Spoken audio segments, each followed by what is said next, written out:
Bisnis minyak koalisi Joko Widodo mulai masuk istana.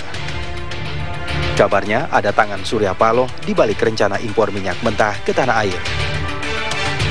PT Surya Energi Raya milik Paloh disebut-sebut sebagai penghubung antara Pertamina dengan perusahaan migas Sonangol asal Angola. Ketua Umum Nasdem itu melihat ada laba yang bisa didapat istana jika dirinya berhasil membawa perusahaan migas asal Angola ke Indonesia. Namun belakangan, janji keuntungan dari negara benua Afrika itu ternyata hanya buayan. Modus baru mafia migas disebut-sebut mulai bergentayangan di Medan Merdeka Utara. MOU antara pemerintah Republik Indonesia dengan pemerintah Angola. Apakah memang dalam perjanjian induknya, head of agreement apapun namanya, apakah MOU-nya, apakah head of agreement-nya, atau master agreement-nya memang ada pernyataan tentang discounted $15 dari harga pasar. Sepanjang itu tidak diperjanjikan, maka status diskonto $15 itu memang akhirnya harus dinegosiasikan ulang atau dibicarakan ulang antara Sonangol dengan Pertamina.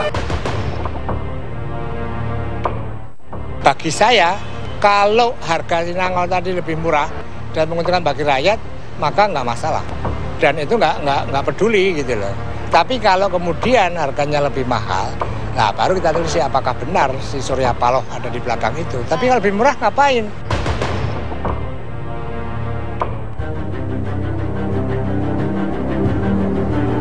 Bisnis minyak sebenarnya bukan mainan baru bagi Surya Paloh. Tahun 2005, tangan Paloh sudah berada di ladang Blok Cepu. Lewat grup usahanya, PT Surya Energi Raya, bos media grup itu berhasil menembus kantor Bupati Bojonegoro di Jawa Timur. Saat itu, Pemkab Bojonegoro tak punya dana untuk participation interest di Blok Cepu. PT Surya Energi Raya pun memberikan solusi. Surya Paloh siap menyokong dana investasi. Syaratnya, bagi hasil jatah Kabupaten Bojonegoro, 75%-nya masuk ke kantong PT Surya Energi Raya. Sisanya masuk ke kas PT Asri Dharma Sejahtera BUMD milik Bojonegoro. Sang Bupati pun setuju. PT Surya Energi Raya mulus menjadi investor di PT Asri Dharma Sejahtera tanpa beauty contest alias penunjukan langsung. Kongsi kedua perusahaan itu menggarap 4,4% investasi jatah Kabupaten Bojonegoro.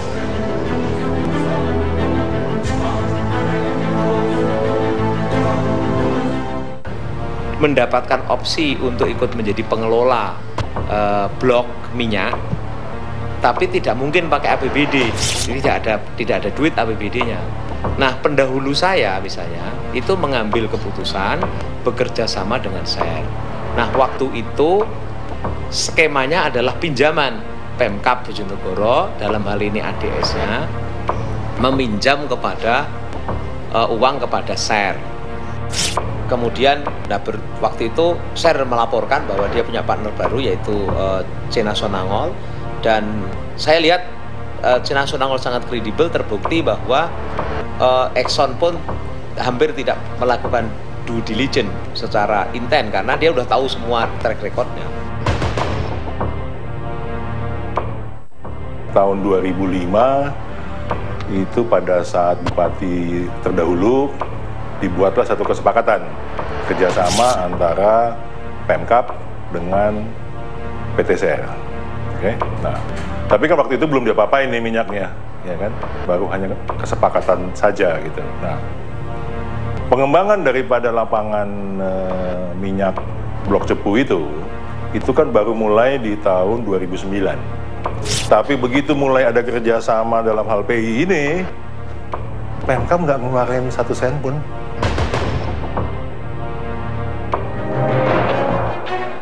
Licinnya tangan Paloh bermain minyak di Bojonegoro munculkan kecurigaan. Ada gaya maklar alias broker yang dimainkan PT Surya Energi Raya. Jaringan kelompok media grup itu ternyata menggunakan dana asing untuk menjadi investor di Bojonegoro. Bagi lembaga Bojonegoro Institute, ada modus mafia migas ala PT Surya Energi Raya di balik bisnis minyak Blok Cepu. Pada akhirnya kita tahu PT SR belum punya modal karena dia harus nyari pinjaman ke pihak ketiga. Ya kabarnya akhirnya kita tahu bahwa dia akhirnya menggunakan duitnya Cina Sonangol misalnya. Yang dulu-dulu semua orang percaya bahwa PT SR itu punya uang untuk membiayai itu. Gitu kan. Baru akhir-akhirnya aja kemudian orang jadi tahu, oh ternyata itu pakai duitnya Cina Sonangol. Dan kita harus bayar utang dulu ke Cina Sonangol, baru kita dapat duit ininya hasilnya setelah utangnya ke Cina Sonangol lunas misalnya. Ya iya, kita menyebutnya broker. Mereka makelar. Ya makelar itu kan menyambungkan mana yang ada kebutuhan, mana yang punya barang, mana yang punya uang. Gitu kan. Toh faktanya kemudian PT SR kan harus minjam duitnya Cina Sonangol. Kalau dia punya duit sendiri, itu kan nggak harus pinjam-pinjam ke yang lain. Kalau orang bilang itu B2B.